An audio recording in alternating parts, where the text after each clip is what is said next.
Welcome students, I am Rohan Mondal, your mathematics teacher, and this is my YouTube channel. Its name is Falcon by Rohan Mondal. So today's topic is the linearly dependent and independent set of vectors. This is very important for the SSC exam, school service examination, as well as this is an important topic for first semester mathematics honors for various universities. সুতরাং আজকের আমাদের আলোচনার বিষয় হচ্ছে linearly dependent vector কাকে বলে, linearly dependent vectors কাকে বলে এবং লিনিয়ারলি ইন্ডিপেন্ডেন্ট ভেক্টরস কাকে বলে, কাদেরকে বলে আর কি। তো আমি ভেক্টর শুরু করার আগে, মানে linearly dependent and independent vector শুরু করার আগে আমি প্রথমে ভেক্টর সম্পর্কে একটু তোমাদের বলে দিই। নর্মালি আমরা ভেক্টর বলতে এরম বোঝাই যে A is equals to 2i minus 3j। এটা কেমন করে পাই? আমাদের যদি দুটো অ্যাক্সিস থাকে, একটাকে বলা হয় আই অ্যাক্সিস, একটাকে বলা হয় জে অ্যাক্সিস। যদি ভেক্টরটা আই অ্যাক্সিস বরাবর 2 ঘর যায়, 1 2, এটা প্লাস দিয়ে বলি আগে, তারপর মাইনাস দিয়ে বলছি। ধরো 2 ঘর যদি যায় তাহলে 1 2, আর জে বরাবর 3 ঘর, 1 2 3, তাহলে এটার এখানে এটার এখানে এই যে পয়েন্টটা সেটাই হচ্ছে 2i প্লাস 3j। এই ভেক্টরটা দিয়ে রিপ্রেজেন্ট করা হয়। এই পয়েন্টটাকে ওই 2i প্লাস 3j দিয়ে ভেক্টর, এই ভেক্টরটা দিয়ে এই পয়েন্টটাকে রিপ্রেজেন্ট করা হয়। সিমিলারলি এবার যদি 2i প্লাস 3j না থেকে মাইনাস 3j থাকতো, তাহলে 2 মানে এরকম আমি বলতে চাইছি যে যদি ভেক্টরটা এরকম থাকতো, b মানে হচ্ছে 2i মাইনাস 3j, তাহলে এটা তো i বরাবর পজিটিভ 2 ঘর আর j বরাবর নেগেটিভ 3 ঘর, তাহলে তখন হতো এইটা, b মানে তখন এইটা বোঝাতো। ঠিক আছে। আবার কখনো কখনো 2i plus 3j plus 4k, মানে আই জে কে তিনটে থাকতো, তাহলে তখন তিনটে অ্যাক্সিস লাগতো এই দিক বরাবর, যে এক্স অ্যাক্সিস আই অ্যাক্সিস বরাবর 2 ঘর, জে অ্যাক্সিস বরাবর 3 ঘর, আর কে অ্যাক্সিস বরাবর 4 ঘর, তাহলে 1 2 3 4 মোটামুটি। তাহলে এটা মোটামুটি এরকম জায়গায় এসে ওই ভেক্টরটা পড়তো, মানে ওই পয়েন্টটা পড়তো, এই পয়েন্টটা।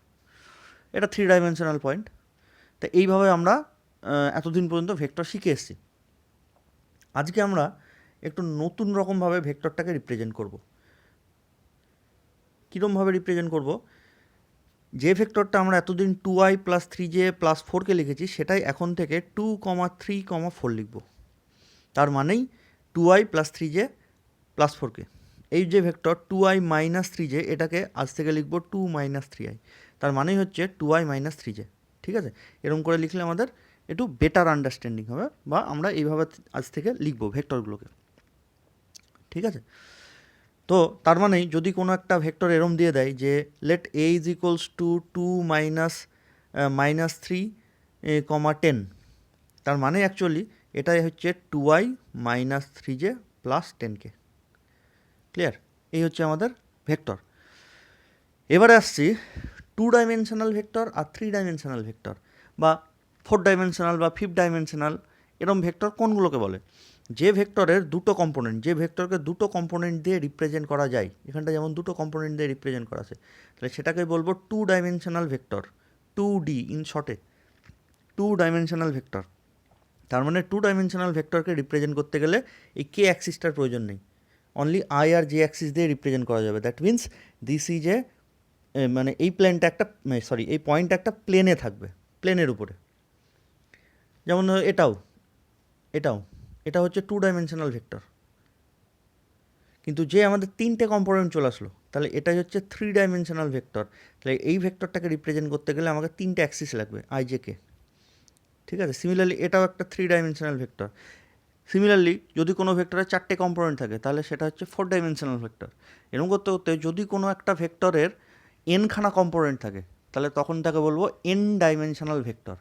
তাহলে সেই ভেক্টর যে এন ডাইমেনশনাল ভেক্টর, সেটাকে রিপ্রেজেন্ট করতে গেলে আমাদের এনখানা অ্যাক্সিস লাগবে।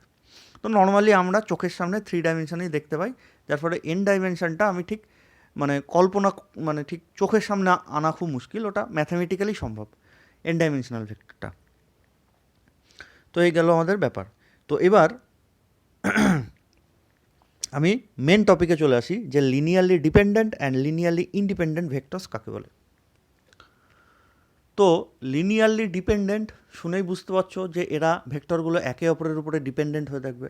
আর ইন্ডিপেন্ডেন্ট মানে কেউ কারোর উপর ডিপেন্ডেন্ট নয়, সেটা হচ্ছে ইন্ডিপেন্ডেন্ট। তাহলে ইন্ডিপেন্ডেন্ট ভেক্টর কাকে বলবো, লিনিয়ারলি ইন্ডিপেন্ডেন্ট ভেক্টর কাকে বলবো? যদি ধরো 5টা ভেক্টর আছে, ওই 5টা ভেক্টরের মধ্যে যে কোনো একটা সার্টেন ভেক্টর আমি নিয়ে নিলাম, তাহলে পড়ে থাকলো বাকি 4টে ভেক্টর। তাহলে ওই যে ভেক্টরটাকে আমি তুলে নিয়েছি সেই একটা ভেক্টরকে যদি বাকি 4টের লিনিয়ার কম্বিনেশনে লেখা যায়, মানে একটা ভেক্টরকে বাকি ভেক্টর দিয়ে যদি এক্সপ্রেস করা যায়, তাহলেই ভেক্টর হলো লিনিয়ারলি ইন্ডিপেন্ডেন্ট।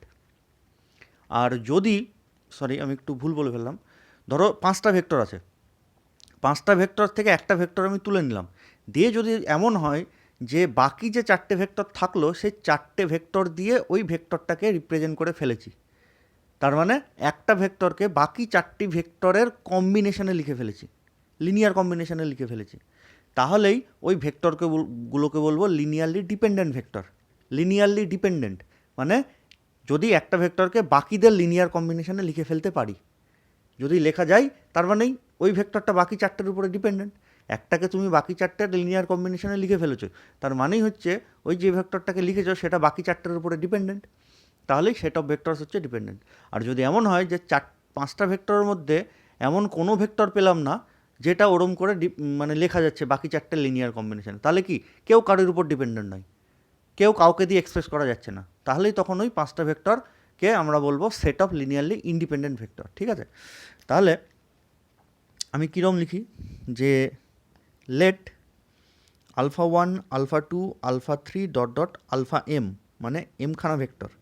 ঠিক আছে, লেট এটা is a set of vectors.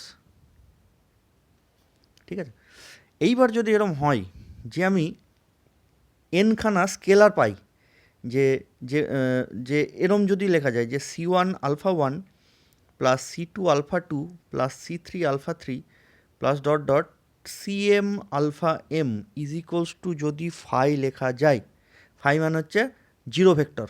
ঠিক আছে, জিরো ভেক্টর বলতে যদি এটা 2 ডাইমেনশনাল ভেক্টর হয় তাহলে তার জিরো ভেক্টর 0,0, যদি 3 ডাইমেনশনাল ভেক্টর হয় তাহলে তার করসপন্ডিং জিরো ভেক্টর হচ্ছে 0,0, যদি n ডাইমেনশনাল ভেক্টর হয় তাহলে তার জিরো ভেক্টর মানে হচ্ছে পরপর nখানা জিরো থাকবে। তো ইন জেনারেল জিরো ভেক্টর বলতে ফাই ভেক্টরকে বোঝানো হয়, যেটা যখন যেরকম ডাইমেনশন তখন ফাইয়ের ভ্যালু ততগুলো জিরো হবে, তো ইন জেনারেল জিরো ভেক্টরকে ফাই বলা হয়। তো যাই হোক, আমি এরকম, হ্যাঁ এবার লিনিয়ার কথাটার মানে কি, লিনিয়ারলি ডিপেন্ডেন্ট, লিনিয়ারলি ইন্ডিপেন্ডেন্ট। আমি ডিপেন্ডেন্ট ইন্ডিপেন্ডেন্টটা তো বুঝলাম, যে যদি একটাকে বাকিদের কম্বিনেশনে লিখে ফেলি, বাকিদের মাধ্যমে এক্সপ্রেস করতে পারি, তাহলে সেই ভেক্টরগুলো হবে ডিপেন্ডেন্ট। আর যদি কোনো ভেক্টরকে বাকিদের, যদি এমন হয় যে কাউকেই আমি বাকিদের কম্বিনেশনে লিখতে পারছি না, বাকিদের মাধ্যমে লিখতে পারছি না, তাহলে সেগুলো হলো ইন্ডিপেন্ডেন্ট। তাহলে মাঝখানে লিনিয়ার কথাটা কী করে আসছে? শুধু ডিপেন্ডেন্ট আর ইন্ডিপেন্ডেন্ট বলে দিলে তো হয়ে যেত, কিন্তু লিনিয়ার কথাটা কোত্থেকে আসছে সেটা দেখো। লিনিয়ার মানেই হচ্ছে ভেরিয়েবলের পাওয়ার যেন 1 থাকে প্রত্যেকটা টার্মে। তো এখানটাই ভেক্টর কি 1, মানে আলফা 1 তার পাওয়ার দেখো 1, এখানটা আলফা 2 তার পাওয়ার 1, এখানে আলফা 3 তার পাওয়ার 1, ডট ডট করে আলফা এম তার পাওয়ার 1। তাহলে এখানটা প্রত্যেকটা টার্মে আমাদের ভেক্টরের পাওয়ার হচ্ছে 1, সেই জন্য এটা হচ্ছে লিনিয়ার কম্বিনেশন বলা হয়। এর আগেই লিনিয়ার কম্বিনেশন বলে চ্যাপ্টার আছে, তো আমি অতটা ডিটেলসে আর যাচ্ছি না, আমি একটুখানি বলে দিচ্ছি। তাই এরকমগুলোকে বলা হয় লিনিয়ার কম্বিনেশন। আর যদি এরকম হয়ে যায় ইন কেস যে C1 alpha 1 plus C2 alpha 2 plus dot dot করে, ধরো মাঝখানে কোথাও চলে আসলো C10 আলফা 10 তার স্কোয়ার, বাকি যা আছে ইজ ইকুয়ালস টু 5, তাহলে এই টার্মটাই দেখো এই ভেক্টরটার পাওয়ার 2 হয়ে গেছে। তাহলে এটা কিন্তু আর লিনিয়ার কম্বিনেশন বলবো না। বা কোনো জনের এরম থাকলো কোনো টার্মে, ধরো C9 আলফা 9 ইন্টু আলফা 10, আগেও প্লাস বলে আছে পরেও প্লাস বলে আছে, তাহলে এখানটায় আলফা 9-এর জন্য একটা পাওয়ার, আলফা 10-এর জন্য আরেকটা পাওয়ার, তাহলে আলটিমেটলি এই টার্মে ভেক্টরের পাওয়ার হচ্ছে টোটাল 2। তাহলে যদি কোনো মানে এরকম এক্সপ্রেশনে এরমভাবে লেখা থাকে, দুটো ভেক্টর গুণ হিসাবে থাকে কোনো একটা টার্মের মধ্যে, বা কোনো একটা ভেক্টরের পাওয়ারের স্কোয়ার থাকে, কিউব থাকে, সেগুলো কিন্তু আমরা লিনিয়ার বলবো না। তাহলে linearly dependent and linearly independent কথাটা এইভাবে এই জন্যই এসছে যে যদি কোনো একটা ভেক্টরকে বাকিদের লিনিয়ার কম্বিনেশনে লেখা যায়, তাহলেই লিনিয়ারলি ডিপেন্ডেন্ট। বুঝে গেছে? মানে এরকম কম্বিনেশন পাওয়ার যেন সবারই 1 থাকে, প্রত্যেকটা টার্মে ভেক্টরের পাওয়ার যেন 1 থাকে, তাহলে সেটাকে বলবো লিনিয়ার। তাহলে এবার আমি চলে আসি মেন আমার বক্তব্যে, যে এই সেট অফ ভেক্টরগুলোকে আমি লিনিয়ারলি ডিপেন্ডেন্ট বা লিনিয়ারলি ইন্ডিপেন্ডেন্ট কখন বলবো? যদি আমি এরকম C1 alpha 1 plus C2 alpha 2 plus dot dot CN alpha dot dot CM alpha M is equals to 5, এই অবস্থা থেকে যদি আমি দেখাতে পারি যে প্রত্যেকটা C1 C2 C3 dot dot CM এরা সকলেই জিরো, এখান থেকে যদি আমি ক্যালকুলেশন করে বার করে দিতে পারি যে C1 C2 C3 dot dot CM এরা জিরো ছাড়া আর কিচ্ছু হওয়ার উপায় নেই। হ্যাঁ, কী করে বার করবো এরা জিরো হবে না নন জিরো, সেটা অন্য প্রশ্ন, সেটা আমরা শিখছি পরে। কিন্তু যদি আমরা ক্যালকুলেশন করে বার করে দিতে পারি যে এইটা ঘটবে যদি শুধুমাত্র একটাই পসিবিলিটি থাকে, যে প্রত্যেকটা scalar C1 C2 C3 dot dot CM প্রত্যেকটা স্কেলার জিরো, তাহলে যদি প্রত্যেকটা স্কেলার জিরো হয় তাহলে তুমি একটা ভেক্টরকে আরেকটা ভেক্টরে কী করে এক্সপ্রেস করতে পারবে? যেমন ধরো আমি চাইছি C2টাকে বাকিদের কম্বিনেশনে লিখতে, তাহলে C2 alpha 2 is equals two বাকি সব ওইদিকে নিয়ে চলে গেলাম, মাইনাস C1 আলফা 1, এটা তো এইদিকে আছে, তারপরেরটা নিয়ে চলে গেলাম মাইনাস C3 আলফা 3, তারপরটা লিখলে minus C4 alpha 4, minus dot dot করে মাইনাস CM আলফা M। তাহলে যেই তুমি C2 দিয়ে ভাগ করতে যাবে তবে তো আলফা 2 মানে বাকিদের মাধ্যমে লেখা বোঝাবে। আলফা 2 মানে alpha 1 alpha 3 alpha 4 alpha 5 dot dot alpha M সব এদিকে চলে এসছে।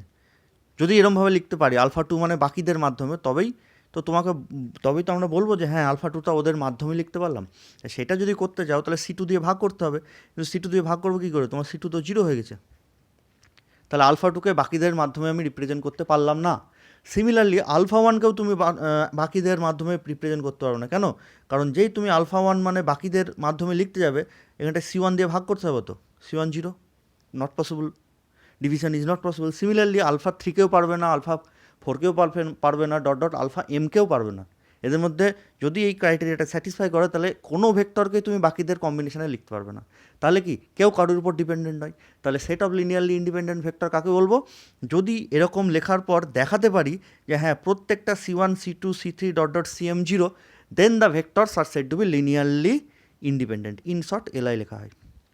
আর যদি এই কনস্ট্যান্টগুলোর মধ্যে কোনো একটা নন জিরো হয়ে যায়, সবগুলো নন জিরো হওয়ার দরকার নেই, কোনো একটা নন জিরো হয়ে যায়, ধরো তুমি C2টাই নন জিরো হয়েছে, তাহলে তুমি C2 দিয়ে ভাগ করে দিলে, তার মানে আলফা 2টাকে তুমি বাকিদের লিনিয়ার কম্বিনেশনে লিখে ফেলেছো, তাহলে আলফা 2টা বাকিদের মাধ্যমে রিপ্রেজেন্ট হয়ে গেল, তাহলে আমাদের সেট অফ ভেক্টরটা লিনিয়ারলি ডিপেন্ডেন্ট হয়ে গেল। তার মানে এদের মধ্যে যদি at least one of C1 C2 C3 dot dot CM আর নন জিরো, দেন তাদের বলবো লিনিয়ারলি, এই সেট অফ ভেক্টরকে বলবো linearly dependent. Is that clear? তাহলে আমি সেট অফ ভেক্টর তাকে লিনিয়ারলি ডিপেন্ডেন্ট বা ইন্ডিপেন্ডেন্ট কখন বলবো? প্রথমেই আমি C1 alpha 1 plus C2 alpha 2 plus dot dot CM alpha M equals to 5 লিখে দেবো। সেখান থেকে ক্যালকুলেশন করে যদি দেখি যে C1 C2 C3 dot dot CM এরা জিরো ছাড়া আর অন্য কিছু হওয়ার পসিবিলিটি নেই, তাহলেই আমি এই সেট অফ ভেক্টরটাকে বলবো লিনিয়ারলি ইন্ডিপেন্ডেন্ট। আর যদি দেখি যে C1 C2 C3 dot dot CM এদের মধ্যে অন্তত একটা নন জিরো চলে এসছে, তাহলেই সেই সেট অফ ভেক্টরটাকে বলবো লিনিয়ারলি ডিপেন্ডেন্ট।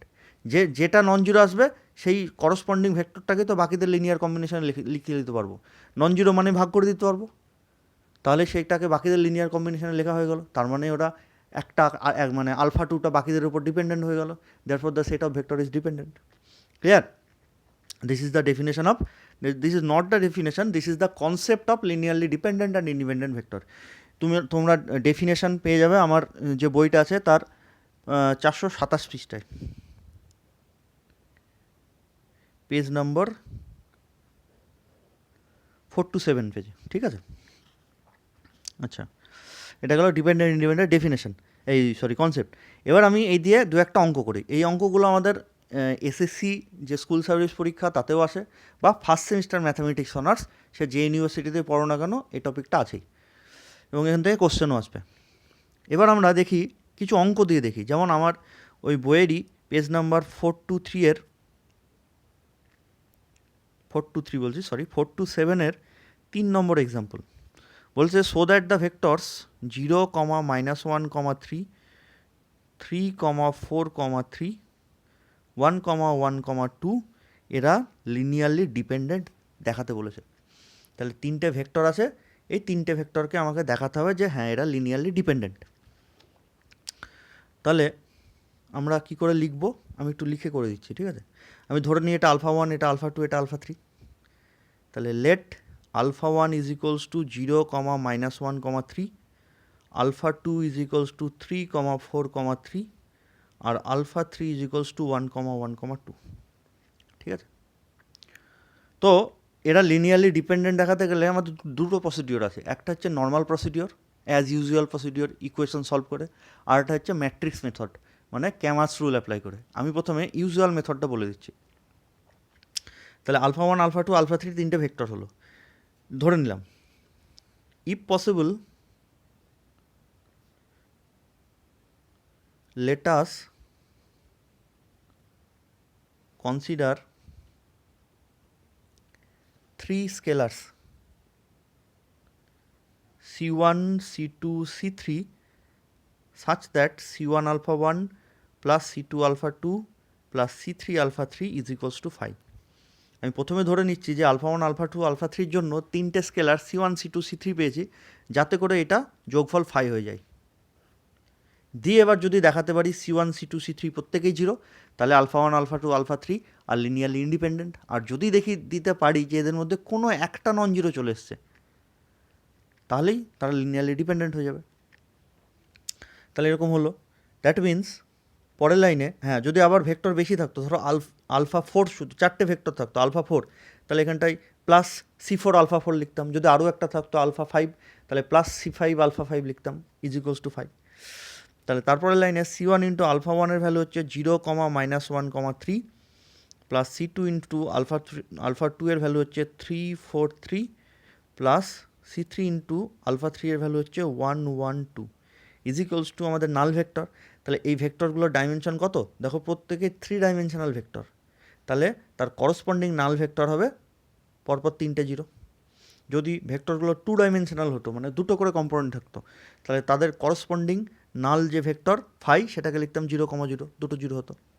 যাই হোক, পরের লাইনে আমি কম্পোনেন্ট হয়ে যোগ করে দিচ্ছি। তাহলে এটার জন্য 0, তারপরে এটার ফার্স্ট কম্পোনেন্ট গুণ করে দিলে 3c2, এটার ফার্স্ট কম্পোনেন্ট গুণ করে দিলে c3।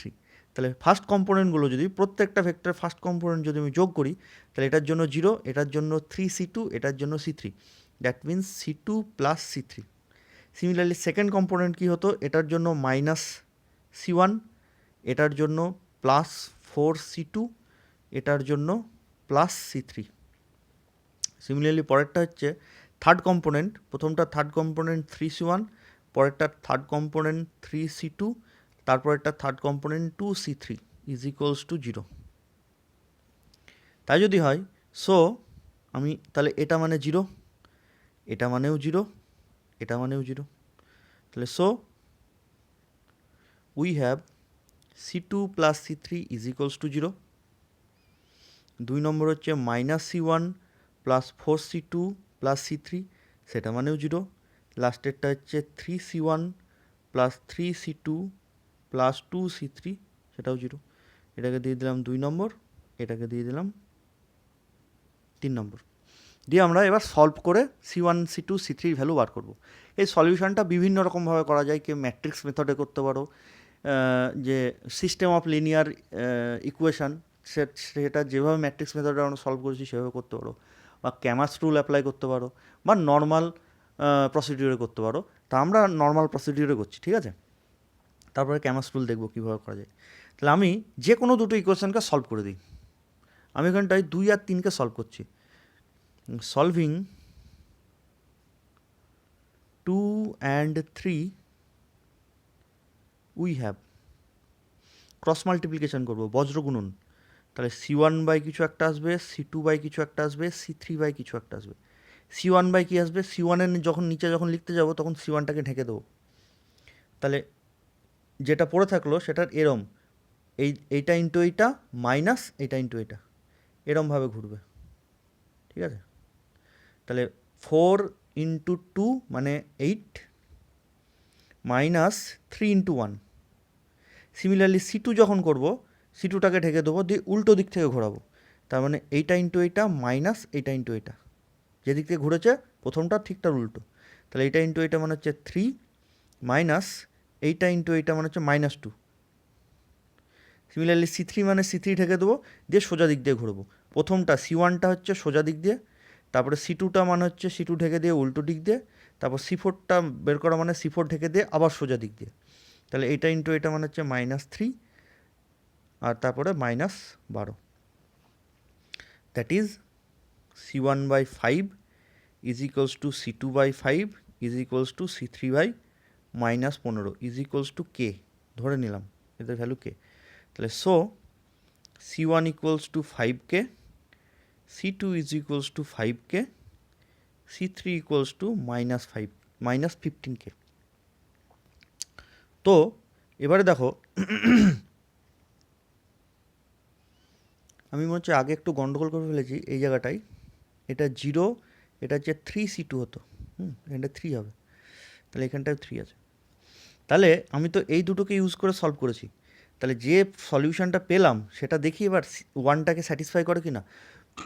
যদি স্যাটিসফাই করে তবে এটাকে আমি ওই 3টে মিলে সলিউশন বলবো, নাহলে তো বলা যাবে না। তাহলে আমি যদি এবার বসাই, তাহলে দেখো এখানটায় 3 5 15K আর এখানটায় -15K, 0 স্যাটিসফাই করে গেছে। এই দুটো মিলে যে ইকুয়েশন বার করেছি, সরি দুটো ইকুয়েশন সলভ করে যে সলিউশন বার করেছি সেটা 3 নম্বর ইকুয়েশনকে স্যাটিসফাই করে গেছে। তাহলে এটাই হচ্ছে 1 2 3-এর সলিউশন। তাহলে দিস অলসো স্যাটিসফাই ইকুয়েশন 1। যে দুটো থেকে সলভ করে বার করবে সেখান থেকে যে সলিউশন পেলাম সেটা অন্য যে পড়ে থাকলো তাকে দিয়ে স্যাটিসফাই করছে কিনা দেখতে হবে। আমি 1 2 অ্যাপ্লাই করে বার করেছি, তোমরা আমি 2 3 অ্যাপ্লাই করে বার করেছি, তোমরা 1 2 অ্যাপ্লাই করে ভ্যালু বার করে সেটা 3 নম্বরকে স্যাটিসফাই করছে কিনা দেখবো। যেমন এখানটা স্যাটিসফাই করে গেছে, স্যাটিসফাই না করলে কী হতো সেটা আমি পরে বলছি। স্যাটিসফাই করে গেছে, তাহলে আমার এখানটায় C1-এর ভ্যালু কত 5K, C2-র ভ্যালু কত 5K, C3 ভ্যালু কত -15K। তাহলে এখানটায় C1 C2 C3 কি 0 আসলো? কে এর ভ্যালু তো যা ইচ্ছা হতে পারে, কে এর ভ্যালু কেউ 1 নিল, তাহলে এখানটায় C1-এর ভ্যালু 5, C2-র ভ্যালু 5, C3-র ভ্যালু -15, কেউ 0 আসেনি। অন্তত একটা নন জিরো আসলেই তো হয়ে যায়, এখানটা আবার 3টেই নন জিরো। তাহলে আলটিমেটলি এই যে কনস্ট্যান্টগুলো এরা কিন্তু 0 আসেনি, অ্যাটলিস্ট অন্তত একটা নন জিরো চলে এসছে, তাহলে set of vector linearly dependent. এবার তোমাদের মনে একটা প্রশ্ন আসবে যে স্যার আপনি 1 নিলেন কে এর ভ্যালু, আমি তো 0 নিতে পারি, তাহলে তো C1 0, C2 0, C3 0 চলে আসছে, তাহলে তো ইন্ডিপেন্ডেন্ট হয়ে গেল। কিন্তু ব্যাপারটা সেটা নয়। আমি প্রথমে দেখবো ওরা নন জিরো আসে কি না। নন জিরো যদি না আসে তবেই লাস্ট অপশান 0। আমি তো এখানটায় নন জিরো আনতে পারছি তো, কে এর ভ্যালু 1 2 3 বা -1 -2 -3, তুমি যা ইচ্ছা ধরো, 0 বাদ দিয়ে নন জিরো তো আসছে। আমি প্রথমে চেক করবো নন জিরো আসে কি না, নন জিরো না আসলে তখন একমাত্র উপায় 0। তাহলে এটা নন জিরো এসছে, তাহলে এখানটা আমরা লিখে দেবো হেন্স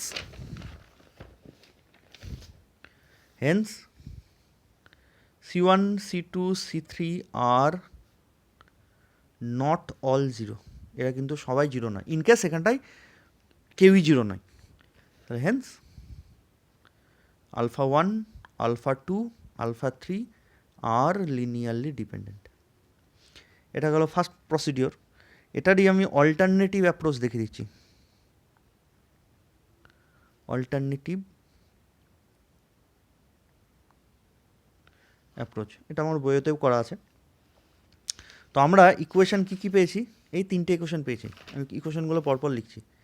3C2 + C3 = 0। তারপরে এটা পেয়েছি -C1 + 4C2 + C3, 4C2 + C3 = 0। আর লাস্টেরটা পেয়েছি 3C1 + 3C2 + 2C3 = 0। দিয়ে আমরা এবার এটা সলিউশন করব। এর আগে একটা নর্মাল সলিউশন করেছি, এবার আমরা ক্যামাস রুলে সলিউশন করব। ক্যামাস রুলে কী করে সলিউশন করব? ক্যামাস রুলে সলভ করতে গেলে প্রথমে আমাকে ওর কোএফিসিয়েন্ট ম্যাট্রিক্স যেটা, দ্যাট মিন্স এই যে C1 C2 C3 এদের কোএফিসিয়েন্ট মিলে যে ম্যাট্রিক্স হলো সেটা জিরো না নন জিরো দেখতে হয়। তো নাও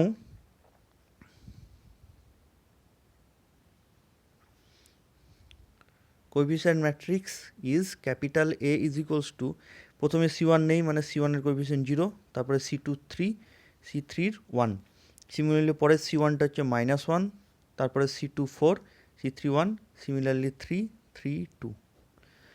তাই যদি A মানে হচ্ছে, যদি এটা কোএফিসিয়েন্ট ম্যাট্রিক্স হয়ে যায় তাহলে এর ডেট ভ্যালু কত? নাও ডেট অফ A মানে এদের ডিটারমিনেন্ট, সরি 0 3 1 -1 4 1 3 3 2, এর নর্মাল যদি ডিটারমিনেন্ট বার করো এটা জিরো চলে এসছে।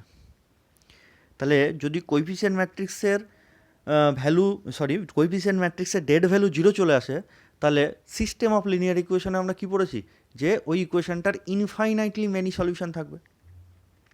সিস্টেম অফ লিনিয়ার ইকুয়েশন আমরা তাই পড়েছি যে যদি কোএফিসিয়েন্ট ম্যাট্রিক্সের ডেট ভ্যালু জিরো চলে আসে তাহলে ইনফাইনাইটলি মেনি সলিউশন থাকে।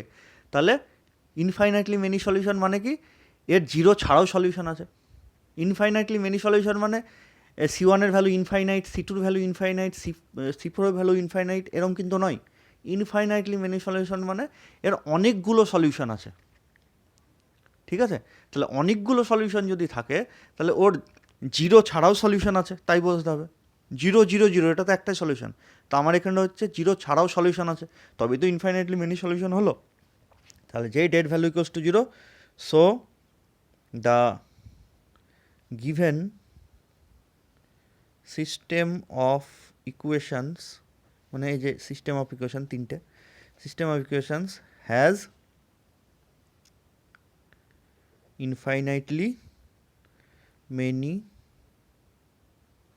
সলিউশনস। তাহলে তার মানেই নন জিরো সলিউশন নিশ্চয়ই আছে। শুধু 0 0 0 সলিউশনই যদি আসতো তাহলে তো একটাই সলিউশন হতো, C1 0, C2 0, C3 0। কিন্তু ইনফাইনাইটলি মেনি সলিউশন আছে মানেই ওদের মধ্যে নিশ্চয়ই কিছু নন জিরো এসছে, তবেই তো আমার সেইগুলো মিলে সলিউশন ইনফাইনাইট বানিয়েছি। তাহলে infinitely many solution, hence at least one of C1 C2 C3 is non zero, hence alpha 1 alpha 2 alpha 3 is linearly dependent. তোমরা যদি এত কিছু না লিখতে চাও তাহলে প্লেন কোএফিসিয়েন্ট ম্যাট্রিক্স তার det value zero, hence alpha 1 alpha 2 alpha 3 are linearly dependent, ঠিক আছে? যেভাবে ইচ্ছা করতে পারো। এটা গেলো লিনিয়ারলি ডিপেন্ডেন্টের। এবার আমি লিনিয়ারলি ইন্ডিপেন্ডেন্টের একটা দেখিয়ে দিচ্ছি। তো লিনিয়ারলি ইন্ডিপেন্ডেন্টটার দেখি, লিনিয়ারলি ইন্ডিপেন্ডেন্টের হচ্ছে হ্যাঁ এটা দেখিয়ে দিই। এটা আমার বইয়ের পেজ নাম্বার 430, আমার যে নতুন বইটা পাবলিশ হয়েছে তার 430 পেজের এটা 7 নম্বর অঙ্ক। ভেক্টরগুলো দিয়েছে 2 3 1 3 1 2 1 2 3, বলেছে প্রুভ দ্যাট এটা হচ্ছে লিনিয়ারলি ইন্ডিপেন্ডেন্ট দেখাতে। তাহলে আমি আর ডিটেলসে করছি না, আমি জাস্ট অঙ্কটাকে করে দিচ্ছি। তাহলে C1 ইন্টু প্রথমটা, C2 ইন্টু দ্বিতীয়টা, C3 ইন্টু তারপরটা। তাহলে C1 into 2 3 1 plus C2 into 3